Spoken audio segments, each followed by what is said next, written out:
आस्तिक दर्शन। तो आस्तिक दर्शन जो वेदों में विश्वास रखते हैं, मतलब जो आस्था रखते हैं, उनको आस्तिक दर्शन कहा गया है। जो नास्तिक वो होता है जो वेदों में विश्वास नहीं रखते हैं, उनमें उनको आस्था नहीं है, तो ये नास्तिक दर्शन।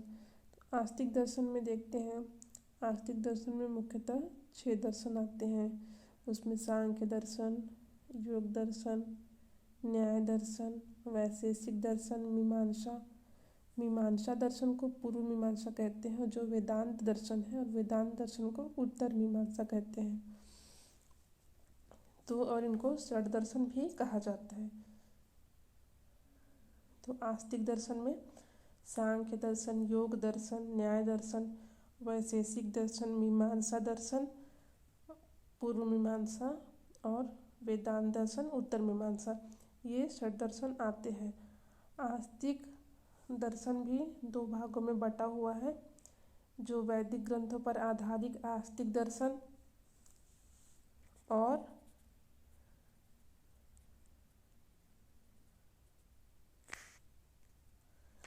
जो कि वैदिक ग्रंथों पर आधारित आस्तिक दर्शन और स्वतंत्र जो वैदिक ग्रंथों पर आधारित नहीं है। तो इस प्रकार से ये 2 भागों में बटा है।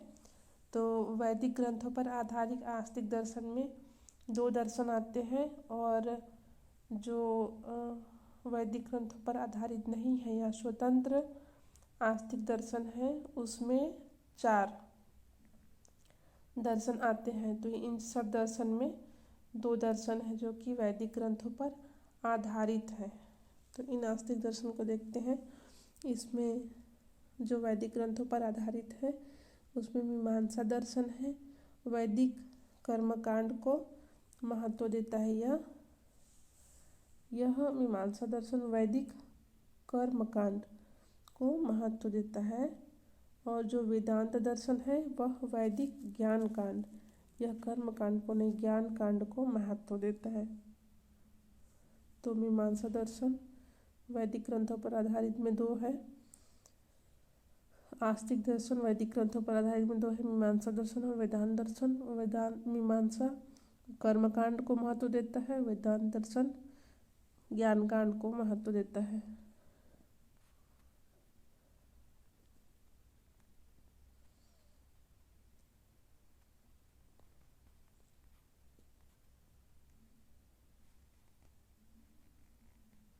इसमें नेक्स्ट है आस्तिक दर्शन, ये पढ़ चुके।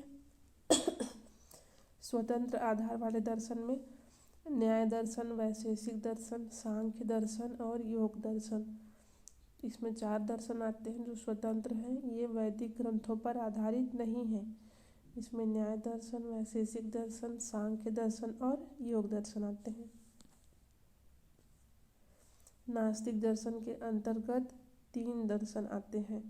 आस्तिक हम देख लिए षड दर्शन, उनका डिटेल में आगे पढ़ेंगे। और नास्तिक दर्शन देखते हैं। नास्तिक दर्शन के अंतर्गत 3 दर्शन आते हैं। इसमें चार्वाक दर्शन, जैन दर्शन और बौद्ध दर्शन आता है। तो आस्तिक दर्शन यह, इसमें सांख्य दर्शन सबसे पहला था। तो इनका डिटेल में देखते हैं। सांख्य दर्शन इसके प्रवर्तक हैं महर्षि कपिल। सांख्य दर्शन महर्षि कपिल, यह एग्जाम में पूछा जाता है, पीएससी में, व्यापम में, और जितने भी एग्ज़ाम होते हैं सीजीपीएससी में, तो बार बार पूछा जाता है। दर्शन से क्वेश्चन 2-3 क्वेश्चन रहते ही हैं, इससे अधिक भी रहते हैं, 4 क्वेश्चन, इस तरह से 4-5 क्वेश्चन।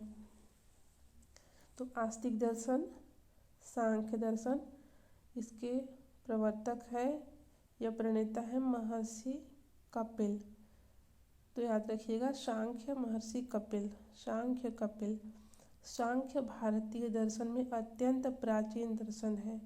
ये भी एग्जाम में पूछा जाता है कि सबसे प्राचीन दर्शन, तो सांख्य भारतीय दर्शन में अत्यंत प्राचीन दर्शन है, ये लाइन याद रखिएगा। और सांख्य का उपदेश मूलतः ज्ञान मार्गी है। सांख्य का उपदेश। अगर इसका उपदेश देखें तो ये मूलतः ज्ञान मार्गी है। सांख्य दर्शन से ही प्रतीत होता है सांख्य यानी संख्या अर्थात गणना। सांख्य से पता चल रहा है कि संख्या, और इसका मीनिंग हुआ गणना। तो सांख्य दर्शन से ही प्रतीत होता है सांख्य यानी संख्या अर्थात गणना। नेक्स्ट, सांख्य दर्शन हमें यह बतलाता है कि सृष्टि के निर्माण में हमारे शरीर के निर्माण में कितने तत्व लगे हैं। तो यह गणना से ही पता चलेगा, इसको काउंट करना पड़ेगा। तो इस प्रकार से हमारे शरीर के निर्माण में कितने तत्व लगे हैं। प्रत्येक मनुष्य मोक्ष की कामना करता है, इस जगत के दुख से छुटकारा पाना चाहता है। वास्तव में सांख्य ही वह ज्ञान है जो मनुष्य को इस प्रकृति, सृष्टि और शरीर के तत्वों की गणना कर इस सांसारिक मोह माया के बंधन से ऊपर उठाता है। तो सांख्य दर्शन माना है कि वास्तव में सांख्य ही वह ज्ञान है जो कि मनुष्य को इस प्रकृति, सृष्टि और शरीर के तत्वों की गणना कर इस सांसारिक मोह माया के बंधन से ऊपर उठाता है। सांख्य का एक नाम सम्यक ज्ञान भी है।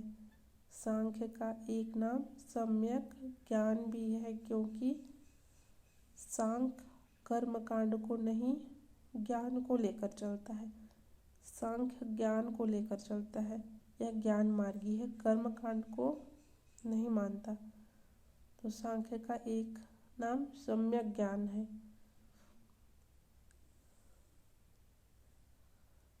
सांख्य का एक नाम सम्यक ज्ञान भी है, क्योंकि सांख्य कर्मकांड को नहीं, ज्ञान को लेकर चलता है। नेक्स्ट है सेकेंड दर्शन, आस्तिक दर्शन का योग दर्शन। सांख्य दर्शन भी आस्तिक दर्शन है। नेक्स्ट है योग दर्शन। योग दर्शन महर्षि पतंजलि। योग दर्शन महर्षि पतंजलि इसके प्रवर्तक हैं।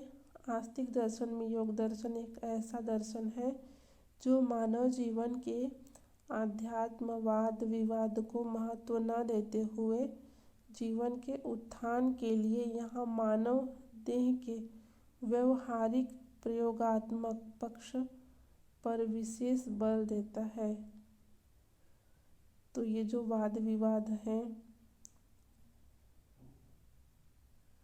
और मानव जीवन का अध्यात्म है और वाद विवाद, इनको बल नहीं देता। यह मानव जीवन के उत्थान के लिए व्यवहारिक प्रयोगात्मक पक्ष पर विशेष बल देता है।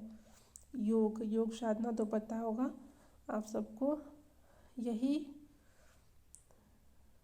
यही कारण है कि इस दर्शन में आसन, यौगिक क्रिया, प्राणायाम, व्यायाम, ध्यान आदि के माध्यम से आध्यात्मिक उपलब्धि पाने की बात दर्शाई गई है।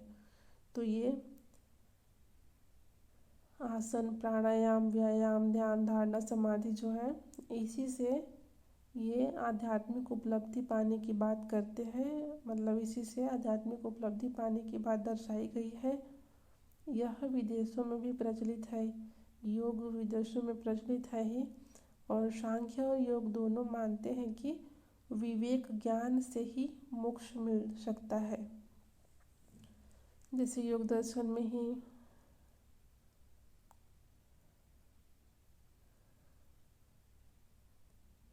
ये जो आसन, प्राणायाम, ध्यान, धारणा, समाधि है, तो इसमें समाधि लास्ट, उसके बाद ये इसमें ये माना गया है कि सांख्य और योग दोनों ही मानते हैं ये कि विवेक मतलब जो ज्ञान, उसी से ही मोक्ष मिल सकता है।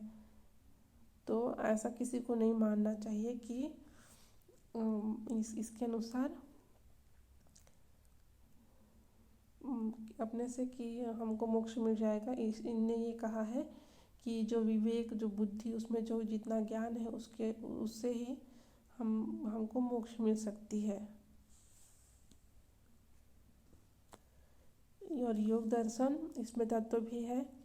तो योग दर्शन इसमें सांख्य दर्शन 25 तत्व मानता है, याद रखिएगा। सांख्य दर्शन 25 तत्व मानता है और जो योग दर्शन है वो 26 तत्व मानता है। 25 तत्व में ये है पंच महाभूत है, जैसे पृथ्वी, अग्नि, मतलब पृथ्वी, आप, तेज, वायु और आकाश। पृथ्वी पृथ्वी पृथ्वी और आप मतलब जल, तेज मतलब अग्नि, वायु मतलब हवा और आकाश, आकाश पता ही है आपको। तो ये पंच महाभूत हो गए। और पंच इंद्रिय में ये नाक, कान, त्वचा, स्किन, ये सब आते हैं। तो पंच पंच पंच महाभूत, पंच इंद्रिय, ये सब मिला के 25 तत्व मानता है कौन? सांख्य दर्शन। और इसमें एक तत्व और ऐड कर देता है योग दर्शन। तो इस प्रकार योग दर्शन टोटल 26 तत्व मानता है। तो योग दर्शन 26 तत्व मानता है, सांख्य के 25 तत्वों को भी माना है एवं यह ईश्वर के अस्तित्व को स्वीकारता है। शरीर, मन व इंद्रियों के मल शोधन के लिए योग दर्शन 8 उपायों का वर्णन मिलता है। इन्हें ही अष्टांग कहते हैं। तो योग दर्शन 8 उपाय बताए हैं, उसे ही अष्टांग कहते हैं। और ये अष्टांग योग के नाम से प्रसिद्ध है। तो जो ये अष्टांग है वो अष्टांग योग के नाम से प्रसिद्ध है। इसमें है यम, नियम, आसन, प्राणायाम, प्रत्याहार, ध्यान, धारणा और समाधि। तो यह सीक्वेंस वाइज ही है। यम से प्रारंभ होकर लास्ट इसका स्टेज है समाधि। तो इसने माना है कि समाधि के बाद किसी भी मनुष्य की जो समाधि में जाता है उसको मोक्ष की ही प्राप्ति होती है। तो याद रखिएगा योग दर्शन में अष्टांग योग है, यम, नियम, आसन, प्राणायाम, प्रत्याहार, ध्यान, धारणा और समाधि। और सांख्य दर्शन 25 तत्वों को मानता है, जबकि योग दर्शन उसमें ईश्वर के अस्तित्व को ऐड करके टोटल 26 तत्वों को मानता है। नेक्स्ट है न्याय दर्शन महर्षि गौतम। तो याद रखिएगा योग दर्शन आपको पता ही होगा, महर्षि पतंजलि, और न्याय दर्शन महर्षि गौतम। तो न्याय दर्शन का मूल ग्रंथ न्याय सूत्र है। न्याय दर्शन का मूल ग्रंथ न्याय सूत्र है। वेद उपनिषद से ही वाद विवाद के रूप में न्याय शास्त्र का रूप दिखाई पड़ता है। तो न्याय दर्शन का मूल ग्रंथ अगर पूछा तो न्याय सूत्र, याद रखिएगा न्याय सूत्र है। और इसमें न्याय दर्शन में वेद उपनिषद से ही वाद विवाद के रूप में न्याय शास्त्र का रूप दिखाई पड़ता है। जन सामान्य में न्याय शास्त्र का अर्थ होता है नियमानुसार व्यवहार करना। तो न्याय शास्त्र का अर्थ नियमानुसार व्यवहार करना। न्याय दर्शन में प्रधानता शुद्ध विचारों के नियमों तथा तत्व ज्ञान प्राप्त करने के उपायों का वर्णन किया गया है। इसमें न्याय दर्शन 4 प्रमाण मानता है: प्रत्यक्ष प्रमाण, अनुमान प्रमाण, उपमान प्रमाण और शब्द।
तो न्याय दर्शन में 4 प्रमाण माना है इसने। प्रत्यक्ष प्रमाण, अनुमान प्रमाण, उपमान प्रमाण और शब्द प्रमाण को मानता है। तो 4 प्रमाण माना है कौन? न्याय दर्शन। और न्याय दर्शन के प्रणेता कौन है, प्रवर्तक कौन है? महर्षि गौतम। तो सांख्य के कपिल, योग के पतंजलि और न्याय के गौतम। न्याय दर्शन महर्षि गौतम। आगे देखते हैं वैशेषिक दर्शन। वैशेषिक दर्शन महर्षि कणाद। विशेष कण याद रखिएगा, इसको याद रखने का ट्रिक है विशेष कण। वैशेषिक दर्शन, इसके प्रवर्तक है महर्षि कणाद। कहा जाता है कि वे इतने बड़े संतोषी थे कि खेतों से चुने हुए अन्न के दानों के सहारे ही जीवन यापन करते थे।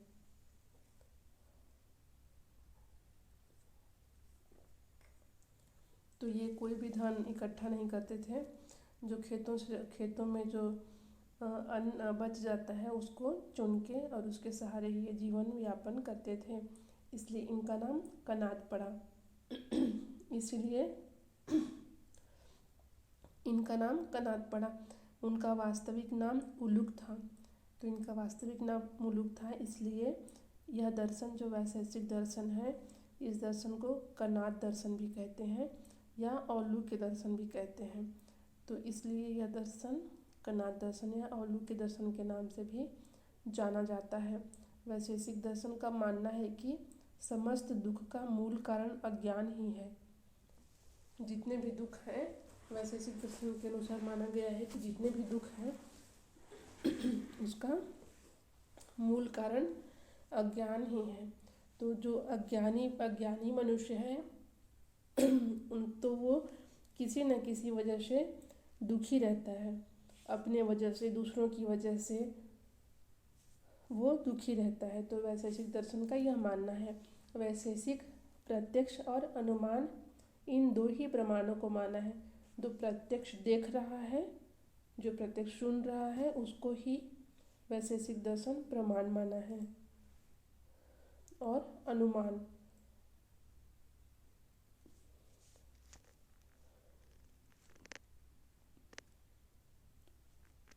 जैसे कि न्याय दर्शन 4 प्रमाण मानता है, प्रत्यक्ष, अनुमान, उपमान और शब्द। उसी प्रकार जो वैशेषिक दर्शन है वह प्रत्यक्ष और अनुमान प्रमाण को ही मानता है, सिर्फ 2 प्रमाण को। तो ये क्वेश्चन में आएगा, वैशेषिक दर्शन कितने प्रमाण को माना है? तो 2 प्रमाण। और जो न्याय दर्शन है वो कितने प्रमाण को माना है? तो वो 4 प्रमाण को। और नाम भी याद रखिएगा, 4 प्रमाण में प्रत्यक्ष, अनुमान, उपमान और शब्द, और वैशेषिक में प्रत्यक्ष और अनुमान प्रमाण को मानता है। यह वैशेषिक और न्याय दर्शन में अंतर है। दोनों का उद्देश्य एक ही है, दुख की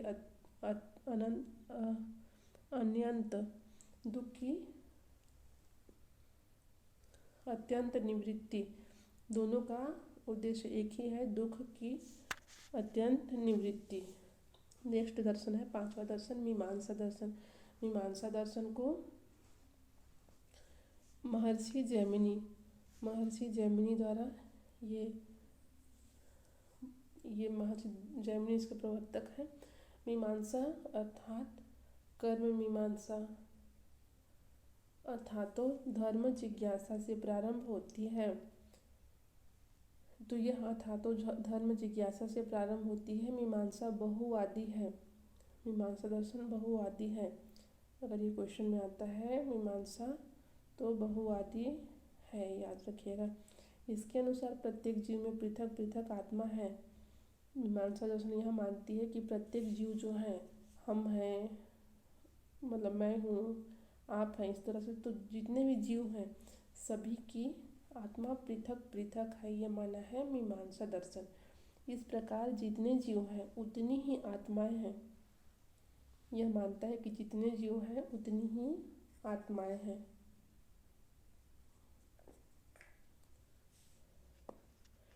शरीर के मरने पर आत्मा नहीं मरती। मीमांसा दर्शन यह भी मानती है कि अगर शरीर मर जाता है तो आत्मा नहीं मरती, यह अपने कर्मों का फल भोगने के लिए विद्यमान रहती है। तो शरीर जैसे कि मर गया तो कोई मनुष्य या कोई भी जीव जंतु जो मर जाते हैं, तो इसने कहा है कि उसकी आत्मा उसके साथ नहीं मरती, वह अपने कर्मों का फल भोगने के लिए विद्यमान रहती है। इस दर्शन में ईश्वर की कल्पना एक अदृश्य शक्ति के रूप में किया गया है। तो मीमांसा दर्शन ईश्वर को माना है, जैसे कि योग दर्शन ईश्वर को माना था, उसी प्रकार यह भी एक ईश्वर की कल्पना एक अदृश्य शक्ति के रूप में किया है। इसने यह माना है कि कोई एक शक्ति है, अदृश्य शक्ति, वह ईश्वर ही है, मतलब उसको ईश्वर नाम दिया है इन्होंने। तो इन्होंने उस अदृश्य शक्ति को माना है, उनकी कल्पना मतलब ईश्वर की कल्पना की है, अदृश्य शक्ति के रूप में किया है। नेक्स्ट है लास्ट दर्शन, वेदांत दर्शन। मीमांसा दर्शन को पूर्व मीमांसा कहते हैं। जो मीमांसा दर्शन है इसको पूर्व मीमांसा कहते हैं, पूर्व मीमांसा।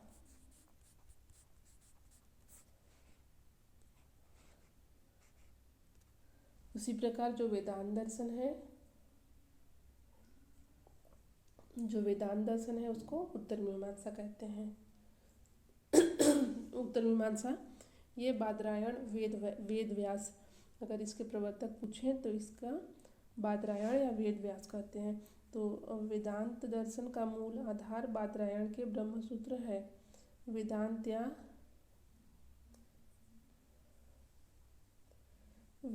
या ज्ञान मीमांसा का आरंभ ही अथातो ब्रह्म जिज्ञासा से प्रारंभ होता है। वेदांत दो शब्दों के मेल से बना है, वेद और अंत। वेदांत दो शब्दों के मेल से बना है, वेद और अंत, अतः इसका यौगिक अर्थ है वेद का अंत। तो वेदांत से ही पता चल रहा है, अगर इसका संधि विच्छेद करें तो वेद प्लस अंत, तो इसका यौगिक अर्थ हुआ वेद का अंत, अथवा वे सिद्धांत जो वेदों के अंतिम अध्याय में प्रतिपादित हुए हैं।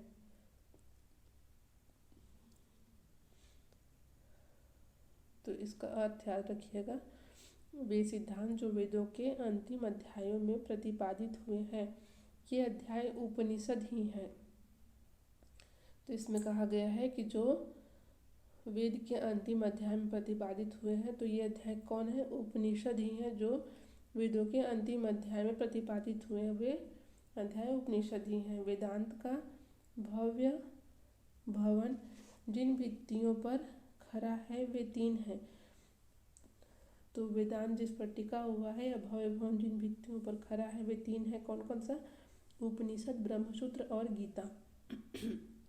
जो वेदांत दर्शन है उसका जो भव्य भवन जिन भित्तियों पर खड़ा है उसके वे तीन ही है। कौन कौन सा? उपनिषद, ब्रह्मसूत्र और गीता। देखते हैं वेदांत के संप्रदाय। तो वेदांत के कुल 12 संप्रदाय,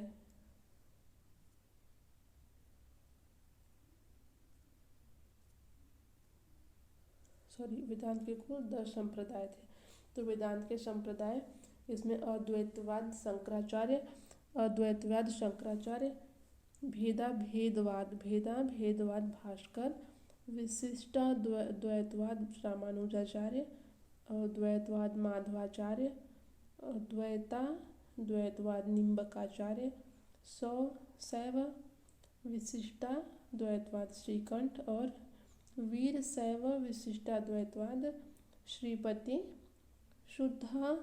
शुद्धाद्वैतवाद वल्लभ और अविभागाद्वैतवाद विज्ञान भिक्षु, अनित्य भेदाभेदवाद बलदेव। तो ये इनके वेदांत दर्शन के संप्रदाय हैं।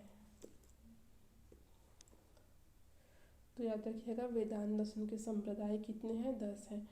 अब हम आस्तिक दर्शन देख लिए, पूरा षट दर्शन पढ़ लिए, उनके प्रवर्तक पढ़ लिए, उनके बारे में डिटेल जान लिए। अब पढ़ते हैं नास्तिक दर्शन। नास्तिक दर्शन में चार्वाक दर्शन, महर्षि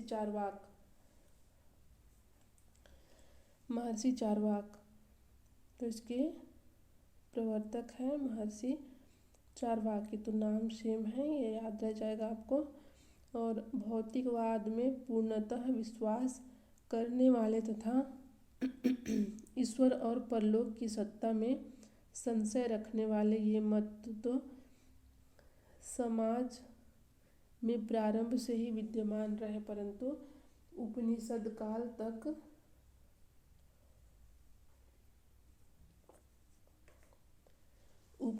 काल तक अध्यात्म इतना सबल रहा कि प्रगति नहीं हो पाई। यह प्रारंभ में ही रहा विद्यमान, लेकिन उपनिषद काल तक अध्यात्म इतना रहा कि यह सबल नहीं हो पाई और इसकी प्रगति नहीं हो पाई। समय के साथ साथ वैदिक कर्मकांड में ज्ञान और तर्क के स्थान पर रूढ़िवाद बढ़ा, तो विरोधी सोच को बढ़ावा मिला।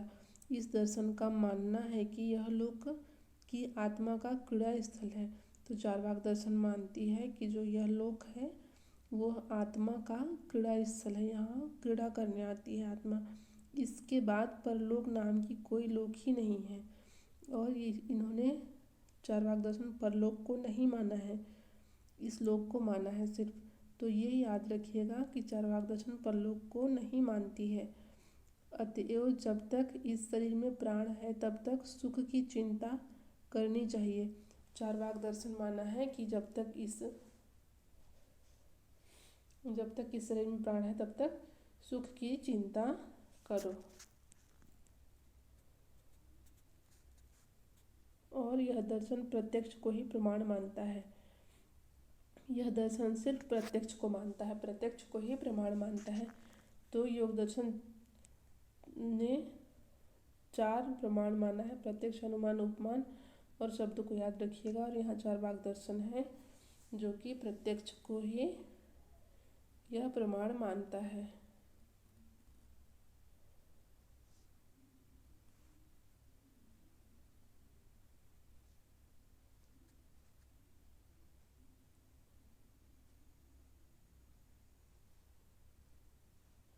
नेक्स्ट दर्शन है नास्तिक दर्शन में जैन दर्शन। जैन दर्शन के प्रवर्तक कौन है? महावीर स्वामी हैं। तो जैन दर्शन के प्रवर्तक महावीर स्वामी हैं। जैन दर्शन वस्तुतः जैन धर्म का विचार पक्ष रहा है, इनका विचार पक्ष रहा है। ये जैन दर्शन जो है वास्तव में जैन धर्म का प्रादुर्भाव ही वैदिक कर्मकांड के विरोध में हुआ। तो जो वैदिक कर्मकांड है हिंदुओं के, उसके विरोध में यह जैन धर्म की उत्पत्ति हुई। और इसी प्रकार बौद्ध धर्म की भी उत्पत्ति ये वैदिक कर्मकांड के विरोध में ही हुआ है। जैन शब्द जीन शब्द से बना है। तो जैन शब्द है वो जीन शब्द से बना है। जीन शब्द जी धातु का अर्थ है जीतना, और जीन शब्द जी धातु से बना है, और जी धातु का अर्थ है जीतना।